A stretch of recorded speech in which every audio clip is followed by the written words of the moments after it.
Dobar dan i dobrodošli na kanal Veliki dioničar.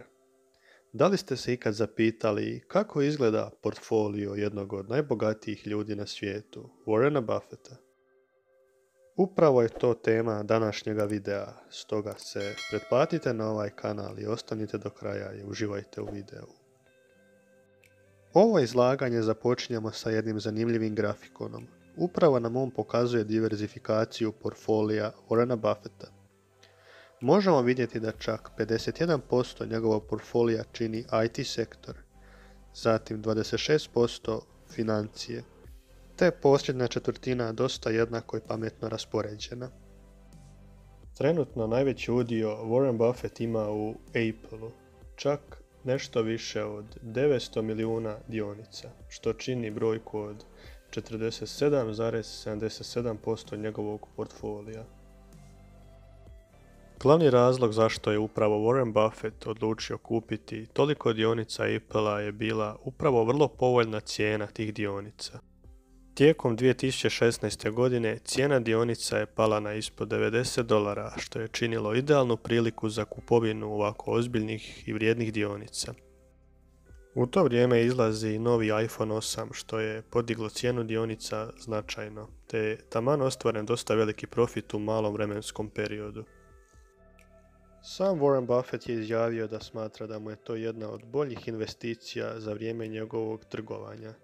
Te je dao jednu vrlo zanimljivu izjavu, a to je da bi kupio da je u mogućnosti čak i 100% Apple-a.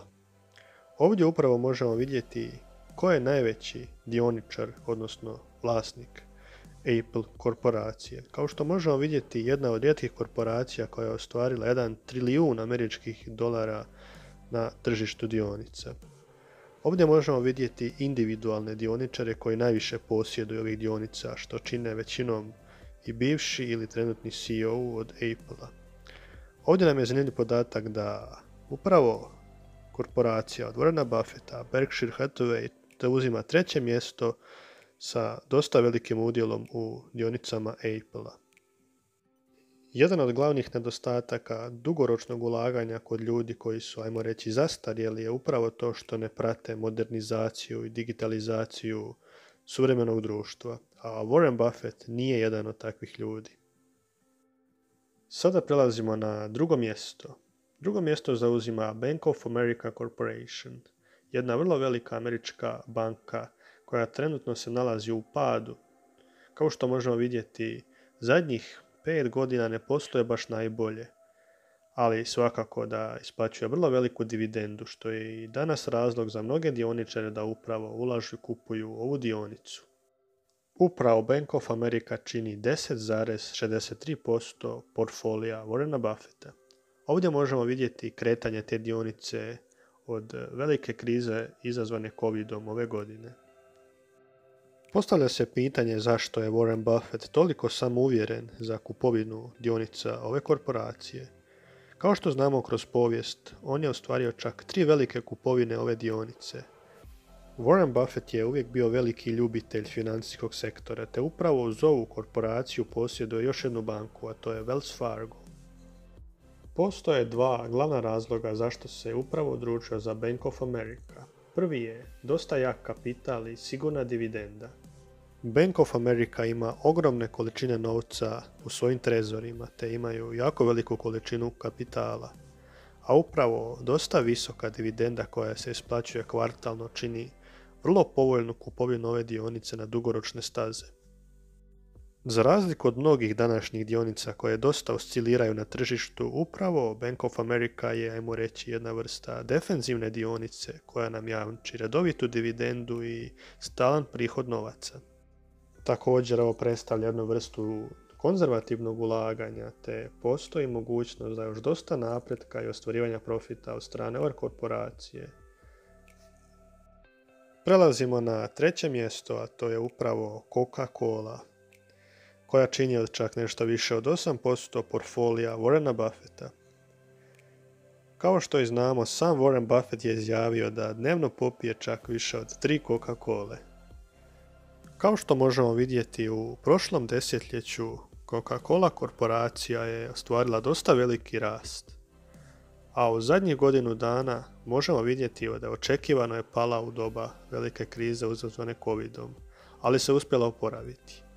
Jedan od glavnih razloga zašto je upravo Warren Buffett i drugi investitori se odlučili za kupovinu ove dionice je što je, mogli bismo reći, bezvremenska, ogroman brend koji predstavlja Coca-Cola, te sigurna dividenda su jedna od najvećih prednosti ove korporacije. Priča između Coca-Cola i Warrena Buffetta počela je još davne 1988. godine kada je Warren Buffett kupio dionice Coca-Cola za nešto više od 1 milijardu američkih dolara. Postavlja se pitanje zašto je upravo tako to učinio.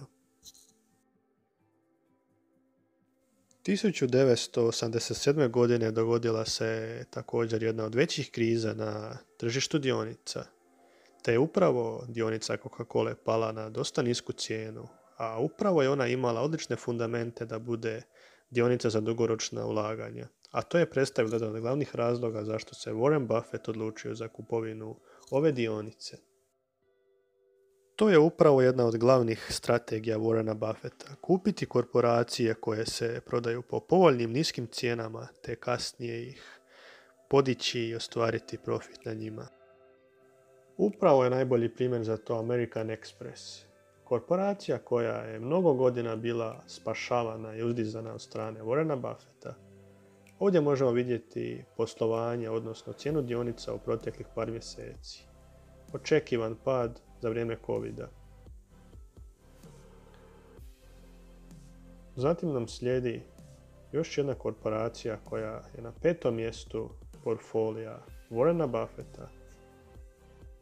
Kao što možemo vidjeti, to je Kraft Heinz korporacija koja se trenutno nalazi na 32 američka dolara. Upravo grafikon ispod nam pokazuje dosta oscilacija, mogli bismo reći, u zadnjih par mjeseci, ali svakako da se uspjelo oporaviti od krize izazvane COVID-19. Zatim nas slijedi Muzi Corporation, također korporacija koja je u vlasništvu Warrena Buffetta i čini jedan od većih dijelova portfolija. Isto se vidi oporavak nakon krize ove godine, te kao jednu od zadnjih korporacija koja čine veći udio u portfoliju Warrena Buffetta sam upravo odabrao Wells Fargo banku. Kao što sam u početku spomenuo, Warren Buffett je veliki ljubitelj banaka. Ova banka bi se mogla usporediti upravo sa Bank of America, jer je po cijeni dionica tu negdje. Jedino što bismo mogli reći da fundamenti ove korporacije su ipak u silaznoj putanji i nažalost, kao što možemo vidjeti od ove godine, nakon krize se nisu uspjeli oporaviti, za razliku od mnogih drugih jačih korporacija. Što vi mislite o načinu trgovanja i poslovanja Warrena Buffetta? Da li je on stvarni toliki mađioničar ili je jednostavno, kao prema mnogima, upravo dugoročno ulaganje i zarada od dividende učinila njega jednom od najbogatijih ljudi na svijetu? Ostavite mi pitanja u komentaru, te vam želim ugodan dan i sretna ulaganja.